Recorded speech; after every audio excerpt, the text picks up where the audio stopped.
Welcome to the Huntington Way Show, where we help parents navigate the educational maze. I'm your host, Yvonne Strachan, author and founder of InspirationalHomeschooling.com. Today's guest is Shari McMinn. She is a mom of 11, and having graduated from homeschool teaching, she focuses on her work as a professional editor, author, blogger, speaker, Check's advertising manager. She's also the editor for Check's Homeschool Update magazine, serves as the exhibitor and sponsor chair for the Check's annual in-person Rocky Mountain Homeschool Conference and the Homeschool Summit's virtual events that happens biannually. Today, we will discuss how Shari's life experiences have impacted her mission to share her story and gain knowledge to help others through her published books. We will also discuss her heart in addressing diversity through her new book, which will be released later this year. You're listening on Power Talk 1040 AM, 98.5 FM, and 95.7 FM. Please like and subscribe to Power Talk 1040 on YouTube. Welcome to the show, Shari. Thanks, Yvonne. It's fun to be here. Fun to have you here. I'm curious, how has your lifelong journey raising a diverse family built through marriage, birth, and adoption impacted your life? Well, I think it's matured me in ways that I never would have imagined. I think I just was born into white, middle class Christian middle America in Wichita, Kansas. And eventually I began to see life in different ways as I traveled, met my husband, started having our kids, and certainly when we adopted kids who are, some look very different from me, but also they just learn completely different. And it's helped me become way more patient and tolerant, but also way more conservative and biblical in my worldview. So, stretched me, certainly. Absolutely. Yeah, I feel like when we have kids, that's a, a big part of our growth. It We is. are learning, and I know having kids and then raising them and homeschooling them, my faith has grown exponentially, Oh, and yeah, I'm so grateful, right. you know. Well, because more than anything, we have to constantly pray to keep them safe and out of trouble. and and also pray that we won't lose our temper with them because we love them. But boy, it can go quickly, right? Yeah, yeah. I mean, you face everything right here every day, Yes, and yes. so yeah, we have emotions too. We do, we So do. And we're really glad we're not a reality show, that's for sure. I can relate to that.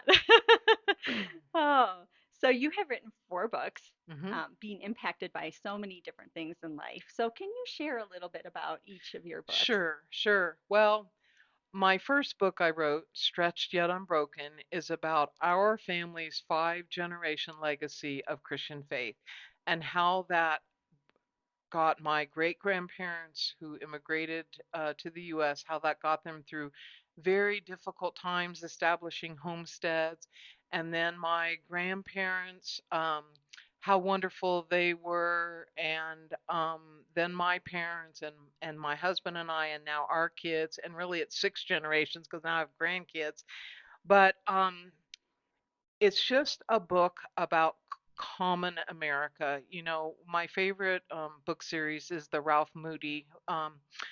Father and I were ranchers, or some people call it Little Britches. And when I started writing down all of the memories that were coming to me after my husband died, my book turned into so much more. And I felt like when I'm gone to glory, I want my kids and grandkids and great grandchildren or whoever is still to come to know about our family's life and just that we were common people who overcame huge things in life.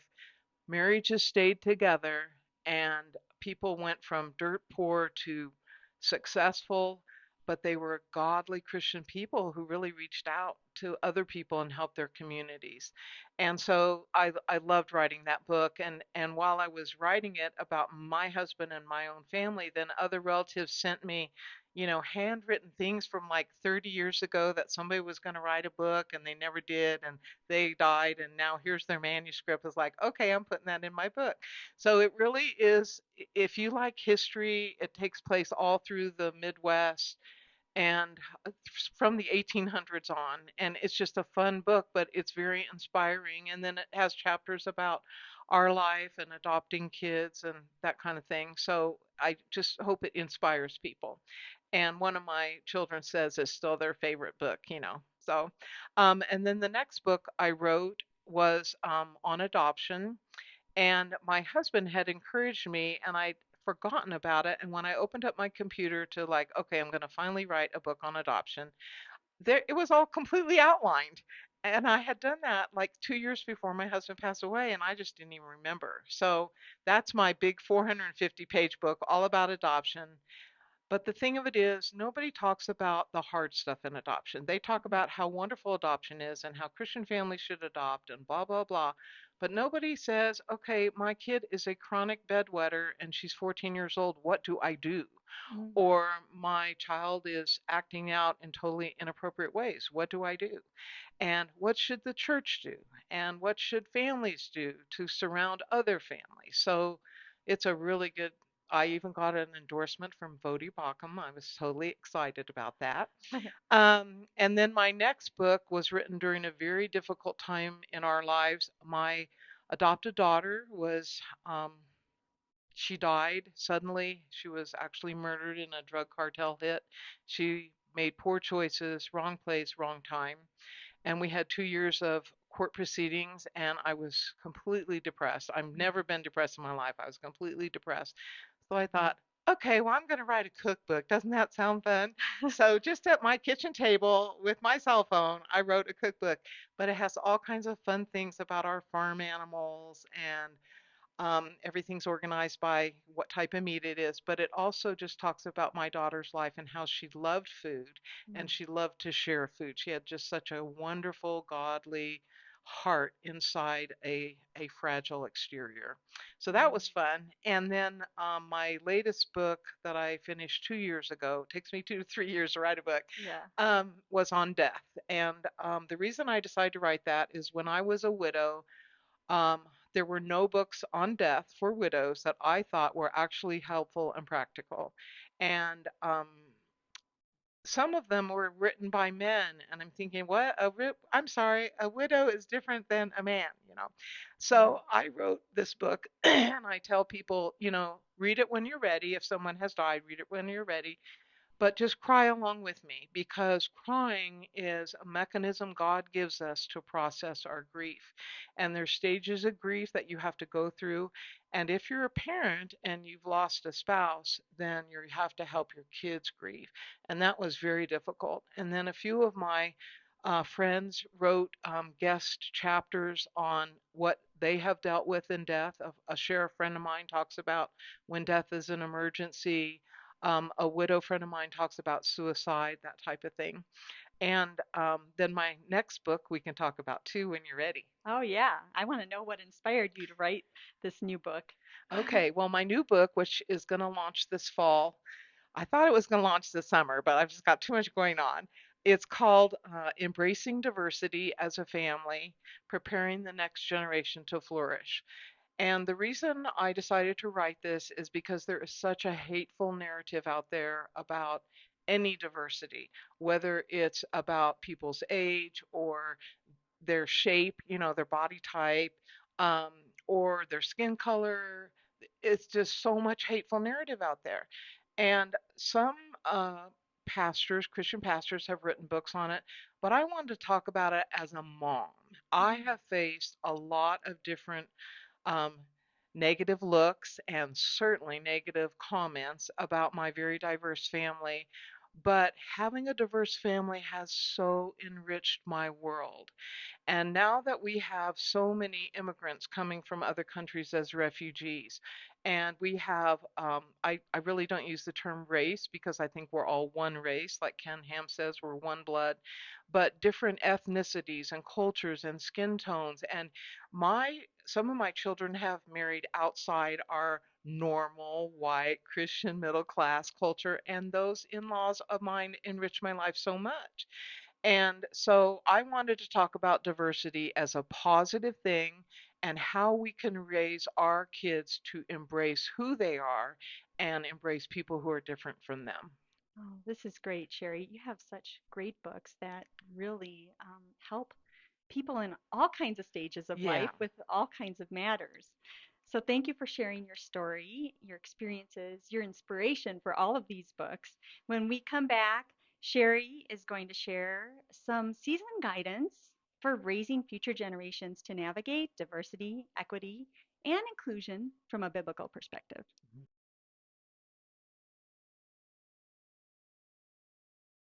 Welcome back to the Huntington Way Show. You are listening on Power Talk 1040 AM, 98.5 FM, and 95.7 FM. Please like and subscribe to Power Talk 1040 on YouTube. I'm your host, Yvonne Strachan, and I'm here with Shari McMinn. And we're talking about raising the future generations to navigate diversity, equity, and inclusion from a biblical perspective. Shari, what are some of the issues you see in America culture today? Well, I think for the most part, people would like to appreciate diversity and they would like to include in their lives people different from them. But the narrative that's being pushed by the media and sadly even our government is really what comes from a communist Marxist type idea. And we need to look at it from God's idea. You know, God created a beautiful world. Look at all the flowers. Look at all the cute dogs. Look at, just all the diversity he put in his creation. And he created people to be diverse, to like different things, to have different strengths and weaknesses, to live in different cultures, to have different hair types. And we should embrace that from his viewpoint, not an anti God viewpoint. And I feel like a lot of the um, headlines right now include things that are meant to divide us. And I wanted to write a book about unifying us because I do believe we live in the greatest nation on earth. I've gone to a lot of other nations and I still like the good old USA.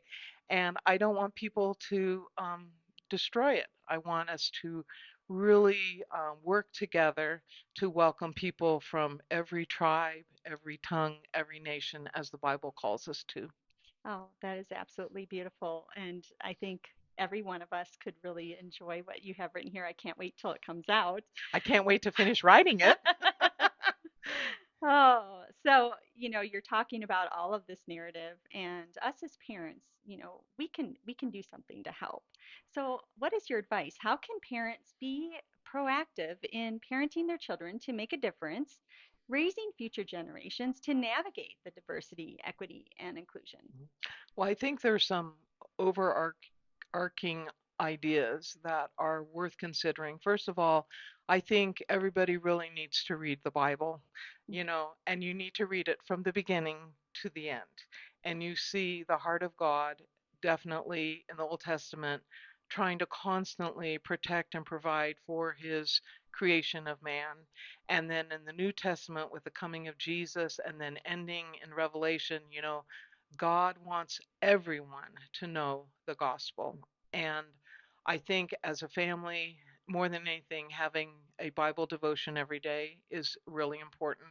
I know a lot of people can't find a church that they like or they feel they fit into, and I just encourage you to find your community somewhere and start to work uh, to help build a really great church. The most segregated America is on Sunday morning. You Mhm. know, white people go to white churches, black people go to black churches. Native Americans worship in a different way than Protestant Presbyterians like me. And we need to be able to appreciate each other's cultural norm, but with a biblical worldview. So I think that's the way to start is God's word. But second, I think that within our families, we need to raise our children to be aware that people prejudge each other, and we're not going to partake in that. We're going to bless people. We're going to meet them right where they're at, whether they have a different skin tone than us, whether they speak a different language, whether they think they're a different gender than we are. We need to love them because they need the gospel just like we do. And so I think to be aware, to raise your children to be siblings that respect each other's differences, I mean, I remember a hilarious mealtime when all of my kids, who, half of them look completely different than the rest of them, we were having an argument about men wearing kilts because we have a Scottish heritage for my family, for my husband's family. And my son, who is, a big, dark black man, says to my son, "Well, you used to wear, your family used to wear skirts." And then my, Scottish heritage son said, "Well, your relatives did too, you know." And we just need to laugh about it more than we spew hate about it. And so we raised our kids to be able to talk about any conversation respectfully. And once in a while, there's some inappropriate jokes they make, and I'm like, well, I don't think that's appropriate. But they're aware of people who are different than them, and how can they embrace them as friends in their circles of friendship, or minister to them through church or whatever. I think that's really important, that you as parents are like that, and then you teach your kids to be like that. And this includes people that are neurodiverse from us, mentally ill, or profoundly delayed in their brain functioning ability, or maybe there's physical handicaps. We can love every kind of person because God made that person. So I think that's really important. And then I really love the homeschool model because you can study history from your own viewpoint. You know, um, we have a huge library. It's shamefully humongous. But we have books on every culture there is. And whether it's Asian or African or Middle Eastern or whatever. And we had our kids read and discuss these things because we live in a global world, don't we? I mean, my kids have been to so many countries. It's like I'm jealous. Um, and People are just different. And when you travel, you come to really appreciate their culture. I talk about my own struggles in the book of why I had to get over this hurdle of, what some people will call white privilege, but really it's Christian privilege. My parents were happily married, they worked hard, they built a life, and that was a privilege for me. And I got to go to college. And I want other people to have that privilege. I want people to stay married, have kids, work hard, and so that's how we've raised our children, to see the difference. As Dr. Alveda King and her friend Ginger wrote a book called We Are Not Colorblind. Mhm. And we shouldn't be colorblind. We should see people's color and love them anyway. Oh, Yeah. and So just embrace them. Yes. yes, yes. And, I loved having gone on mission trips to different cultures, and to see them worshiping God in a way different than my, narrow Presbyterian view is just so wonderful. The songs and the clapping and the dancing. And my son, who's black, said, "Mom, the Marines has the best worship service." It's just so great to see all these men who are so different from each other just praising God together. And to me, that's what we should be doing. Oh, absolutely. Now, can you talk a little bit about maybe like older people or younger people or people with handicaps, and how Yeah, sometimes I think people or kids in general can't always relate. So how can you help them to just really embrace yeah. all those? Well, now that I am 65, I'm one of those old people. I walk slower. I process thinking slower. I sometimes need help getting in and out of a vehicle. Uh, and we need to show love and respect to our elders. My parents have these different health needs, but their brain is still so strong, and they just love to talk. So I think talking to older people and being patient with them is number one. And just loving them. I mean, they're part of your church community, your neighborhood, your family, whatever. Um, and then for people that are physically disabled, I I have a friend who their family has adopted several disabled children, and they just purposely make time to get them to all their medical appointments, but also involve them in the fun of life, whether it's the Special Olympics or going to Cherry Creek Reservoir or whatever.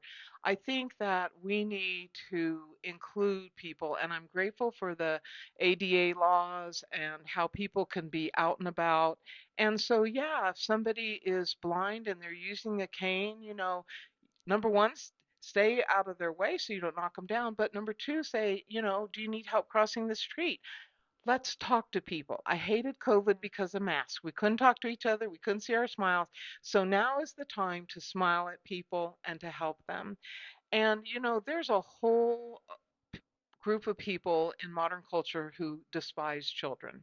They don't have children, they don't want to be around children, and you really see this on airline flights. It's shocking. And so I travel by myself, usually Southwest, so you pick your seat. And so if there's two kids sitting next to each other and there's an empty seat, I'll sit by them because I want to set an example that they're worthy of our time and they're fun to be with. So I think you just need to get down to the eye level of somebody, whether it's a little kid or a person in a wheelchair, or look up to people who are older and wiser than you and learn from each other. Oh, wonderful. Thank you so much, Sherry, for sharing this. Can you share where people can find your books, your website? Yeah, so I have a website, sharymcminn.com, and I also am on Facebook as Sherry Howard McMinn. I always loved my maiden name, so I kept it. Um, and I'm hoping that my book will launch September 10th, which is Grandparents' Day. I thought that was a fitting day to launch a book. And that means I better get back to where I live in Florida from Colorado and finish my book.